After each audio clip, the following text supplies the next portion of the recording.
I'm Cheryl Ann Skolnicki, and this is Brilliant Balance, the show for those of us who still dare to want it all, who have big dreams and bold ambitions. I think we deserve to have a big, full life and the freedom to enjoy it. So let's design our next chapter together for brilliance, not burnout. Each week, I'll bring ideas, insight, and a fresh perspective to keep you growing into a life that feels as good as it looks. Brilliant Balance, your life, your way. Now let's get started. This is episode 432 of the Brilliant Balance podcast, the ROI of invisible labor with Aimee Rickabus.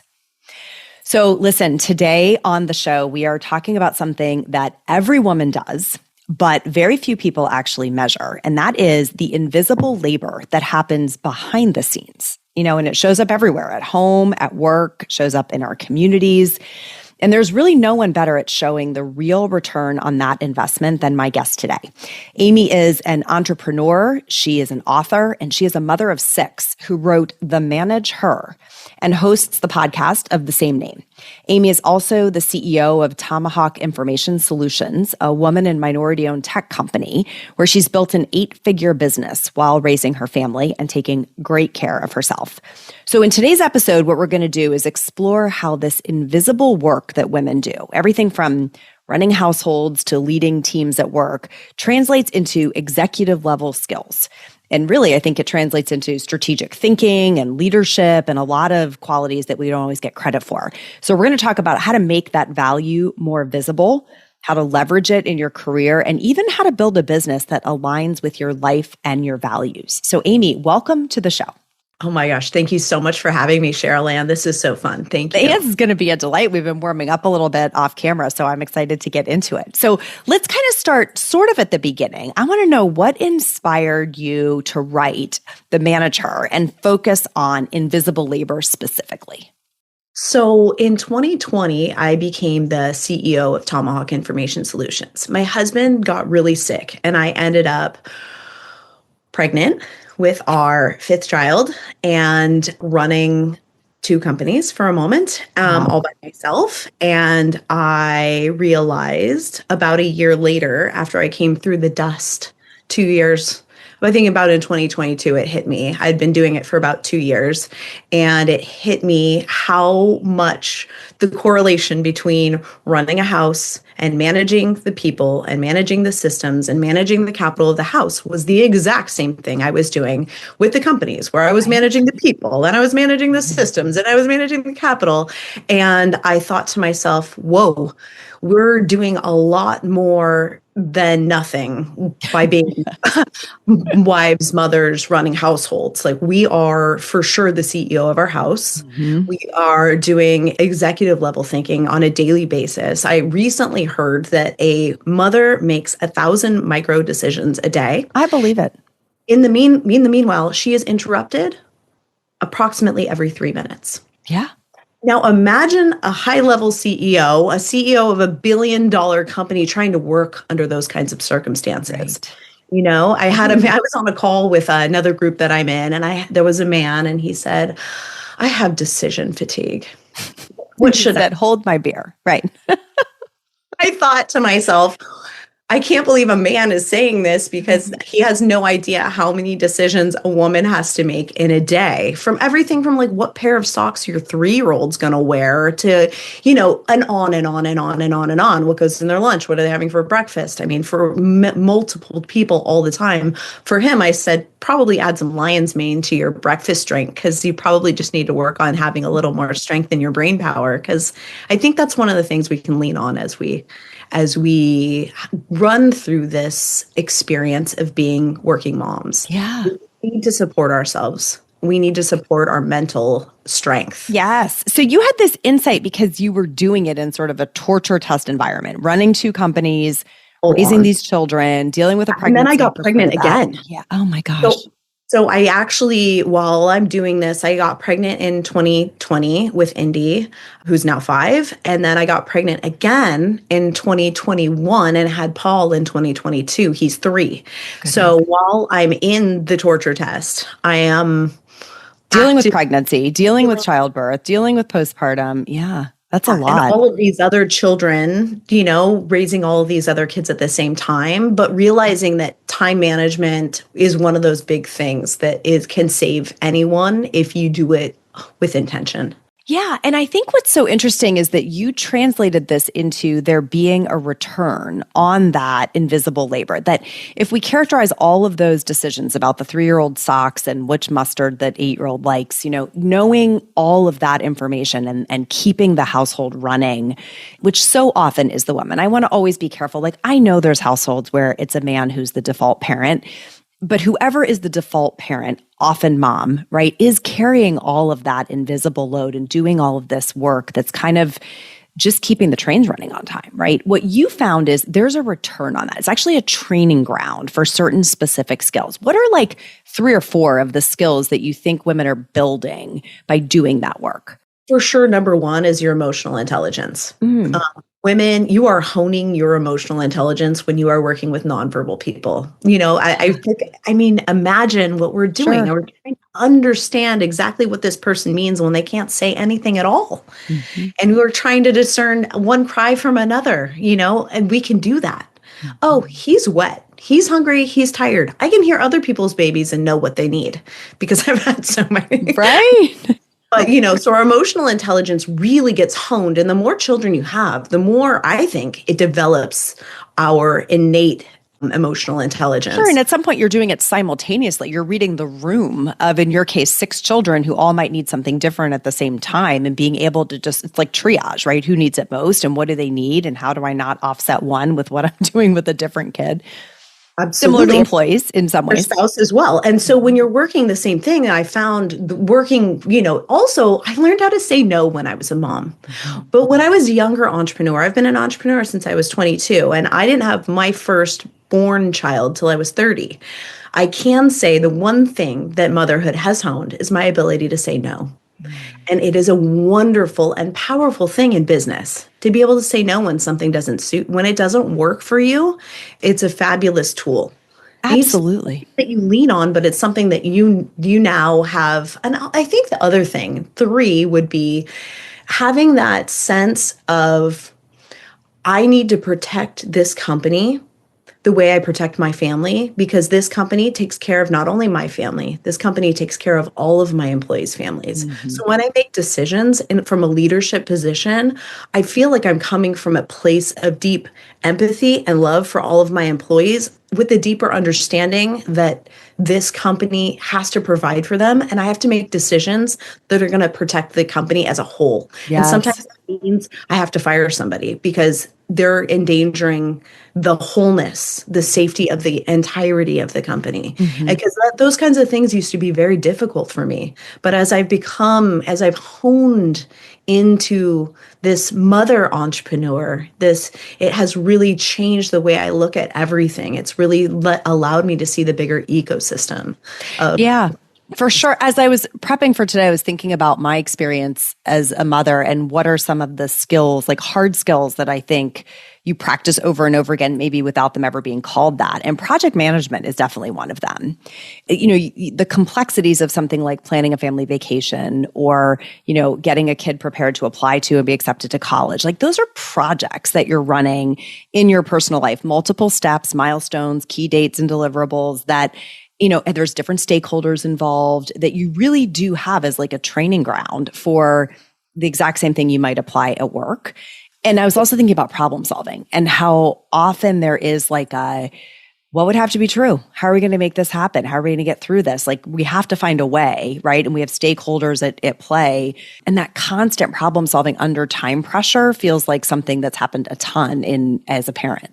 Absolutely. 100%. I think I talk about strategic action plans in my book. And it's like everything from buying a house to, I'm going to have a baby. There's strategic action plans, or what we call in business. We call it a strategic action plan. I want this to happen, and then I want this to happen, right? And happens next, and that happens next. And we don't have the language, the lingo in the household yet, but I hope that we allow ourselves to start using the lingo of business within our homes so that we can really own this invisible labor and make it visible. And not in a way that's corny of like, I'm the CEO of my household. Like not, I think a lot of us have a big eye roll about that, but in a way that really gets a layer underneath it of there are practical experiences and skills that are being built here that translate into a paid work environment that is important for us to honor, that where we really learned them may well have been outside the workplace, Yeah. So when we think about the ladder to leadership, the fact that there ultimately is like we, come into a workplace and maybe we don't have a lot of experience and we're building some skills at work. I have a 21-year-old daughter, you have a 27-year-old, like they're building skills, right?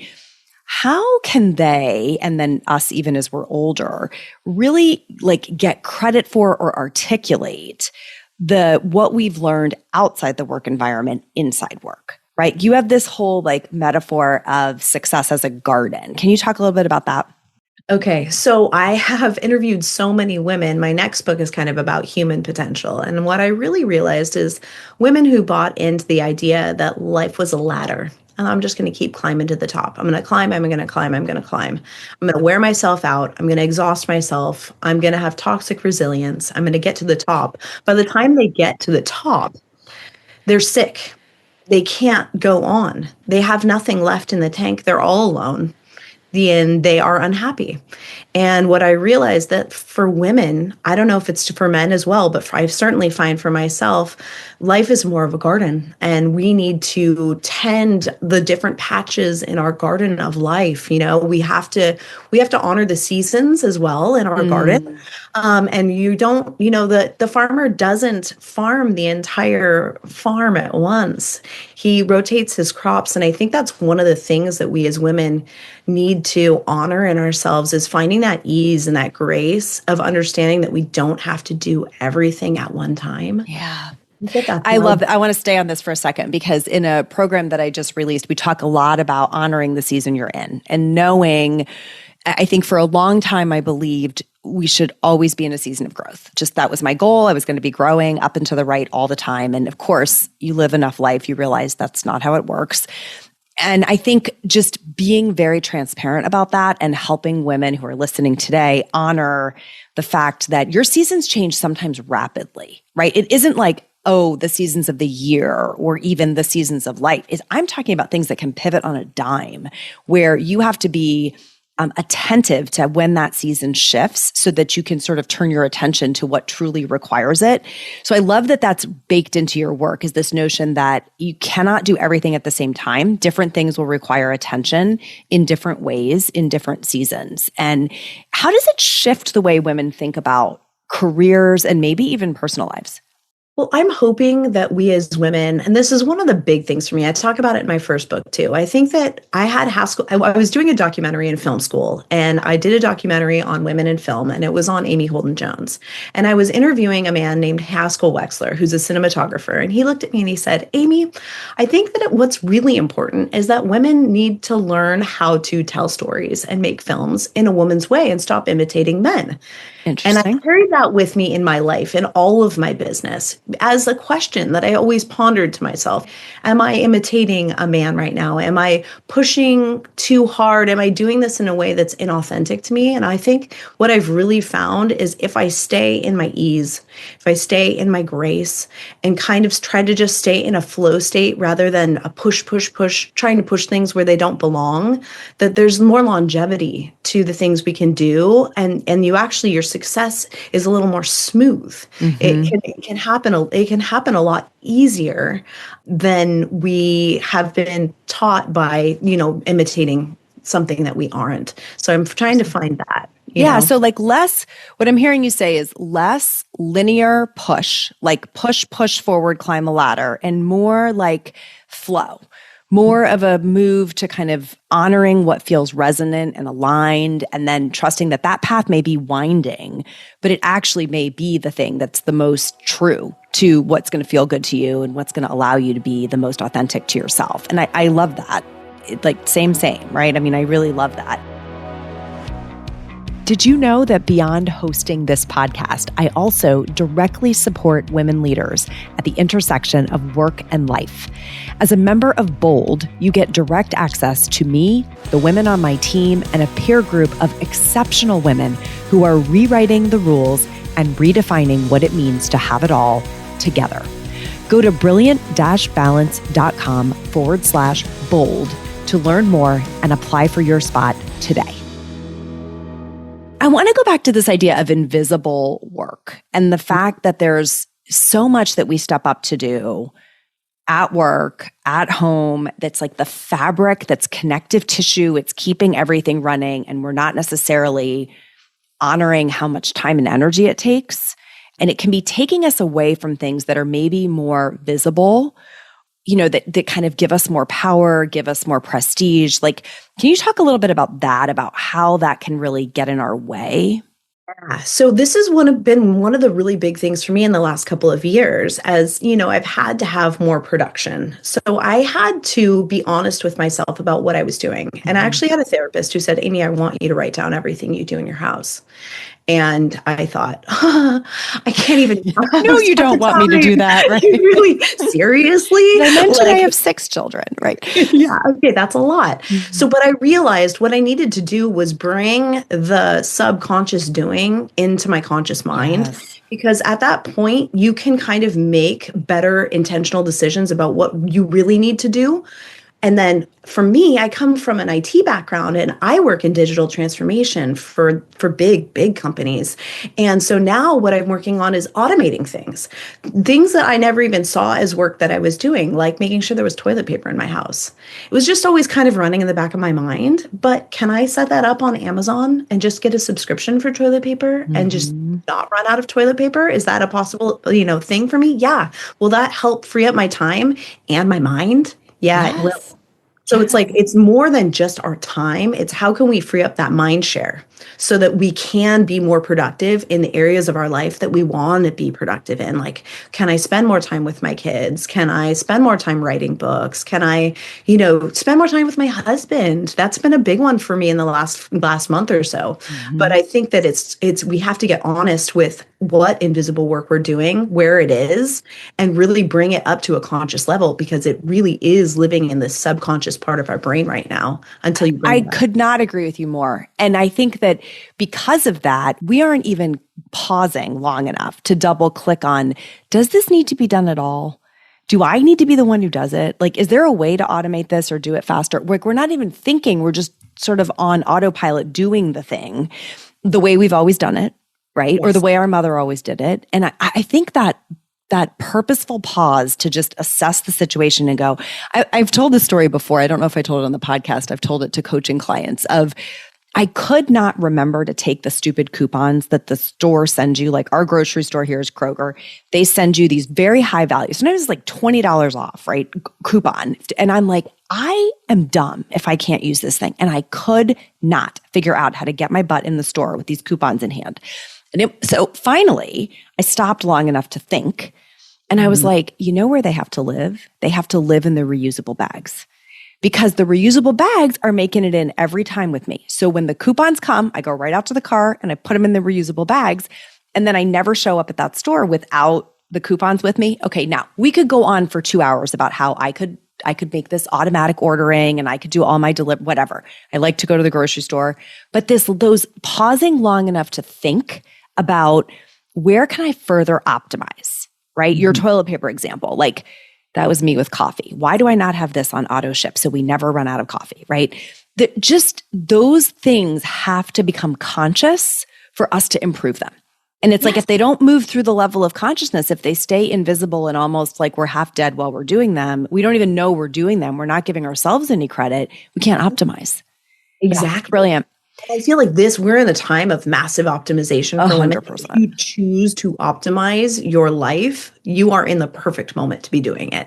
There's a million ways to do it with technology right now, but you have to first understand what you're doing. Yeah, and everybody's so bent out of shape about the technology and, it's taking jobs, it's taking whatever. I'm curious for you, what do you want more time for? If you're able to automate more things, what do you personally want more time for?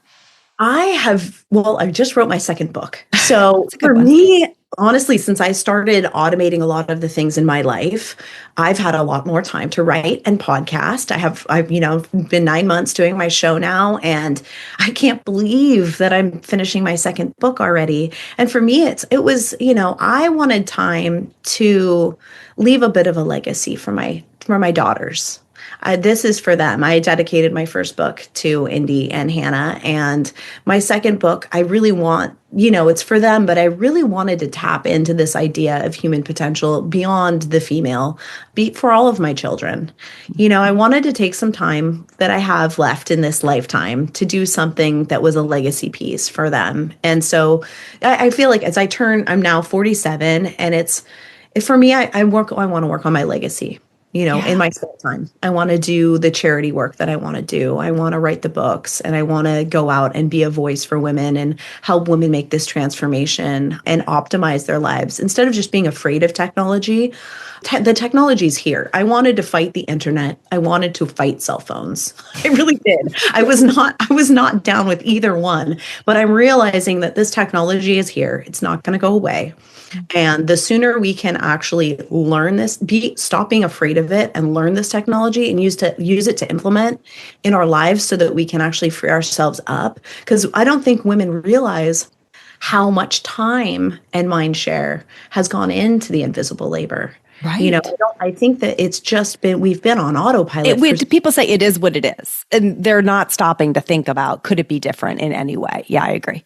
Yeah, I think it's okay for us to take pause and take a breath and say, is it plausible that this technology could insanely change the way that women do things? It really could. It could really optimize our lives if we allow it, if we allow it to. And I don't know. I don't know if fighting the technology is a good use of our time. I think. Yeah, I think so. What I'm kind of synthesizing is we want to extract the lessons that we've learned from doing it for so long. We've had this invisible labor. We've done it. We've done the things. Okay. We've gotten zero credit in all likelihood. But what we did get as a return on that enormous investment of time are some skills. Now the question is, do you want to keep applying those skills to the same mundane tasks? Or do you want to get those automated or into someone else's hands? You take that skill that you learned and now go invest that in a higher leverage activity, writing the book, starting a company, taking care of yourself, whatever it is that you're I have some skills here that I can apply to something that I actually am going to get an even higher return on. That's a really lovely up loop. Yes. That's what the book is all about. Yeah. It really is. When I first started writing it, I called it the feminist manifesto of the fourth industrial revolution, because as I was doing digital transformation for these big companies, I realized, I walked in the door at one of the companies and I had a woman who had a master's degree, and she said, I'm still hand inputting purchase orders. I have a master's degree. And my vice president looked at her and said, I have a software. We can automate that for you. And a couple of years later, we were back at the company. We were getting an award.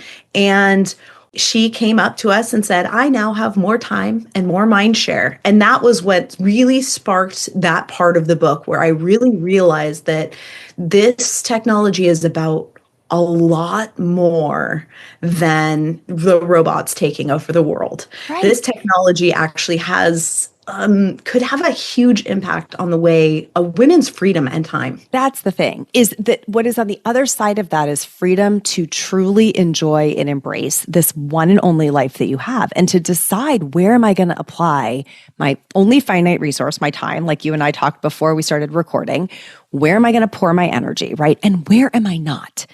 And y'all, when you're listening to this, it is a constant trade-off, and we want those trade-offs to be upgrades. So what are you going to let go of graciously, right? So that let the robot take it, so that you can move on to something that is more personally fulfilling or has more rewards back to you, to your family, to your organization. And I will say this, I picked grocery shopping earlier for a very specific reason. I do like grocery shopping. I automated grocery shopping for a while, and I was like, nope. I enjoy choosing my own produce and walking through that store and using it as a bit of discovery and exploration time on things I might want to bring into my household. I don't just want to order the exact same things on autopilot. Now, That's not true for everyone. There are people for whom automating grocery acquisition is absolutely the right move, but you get to choose, right? You, the listener, get to decide, what do I care about enough to do? And what do I want to look for opportunities to outsource or automate or have somebody else handle? Like, that's the power of it. It really is. And we were finally coming into a time where we're going to have a choice. Yes. Finally. Yes, absolutely. For like the first time maybe in human history. And it's a beautiful thing to me. I do think of myself as a feminist. My mother was a total feminist. So, and I think as a feminist, I really do. I think how cool that we get to live in this time where women may actually be able to automate the mundane and up level to the place of where men kind of have been able to be there for a long time. It was always their choice. Brilliant. There's the soundbite I want from this episode. That is absolutely brilliant. I think so. For women listening today who are like, yes, I believe what you believe, right? Where can they go to find your book, your work, and kind of get more of this? Absolutely. So themanageher.com is our website. You can get the book on Amazon. It's called The Manage Her, 3 words. And then go to @TheManageHer on Instagram and @TheManageHer on TikTok. And I am Aimee Rickabus on LinkedIn, if you want to find me on LinkedIn. And I also have The Manage Her on LinkedIn as well. Perfect. We will link most of those in the show notes so people have a jumping off point. If the website gives them a jumping off point to other things, that's usually our safest bet. But The Manage Her, like 3 words if you're trying to type it in while you're in your car or something. And I hope that you do. I have to tell you, I get to talk to a lot of people through this podcast. And every now and then you find a kindred, somebody where you're like, oh yeah, I believe what you believe. There's a lot of this is in the zeitgeist. It's getting given to a lot of us at the same time. We're saying it in our own words to our own audiences. But there's a movement building here of really embracing what is available in this era of human history to move ourselves further toward freedom, right? To move ourselves further toward really being able to fulfill our own potential. And I'm excited that you are doing that work, as am I, and that so many people are tuning in to listen. And AI is the washing machine of our lifetime. The way that the washing machine changed the lives of our grandmothers and our mothers, AI is that. And some people resisted it, and other people embraced it. And the ones who did freed up their time, and the ones who didn't eventually got around to it. It just took a little longer. A little longer. Amazing. Well, thank you so much for being with us today. It's really been a great conversation. I'm so glad to have you. And thank you for tuning in and listening. If this is the first time you found your way to this show, I'm excited and I hope you got a lot out of this episode. If you are a longtime listener, this would be a great one to pass on to a friend or somebody in your workplace that you think would benefit from hearing these ideas that Aimee and I talked through today. So check out the links in the show notes to find your way to Aimee's work. That is all for today, my friends. Till next time, let's be brilliant. This is thepodcastfactory.com.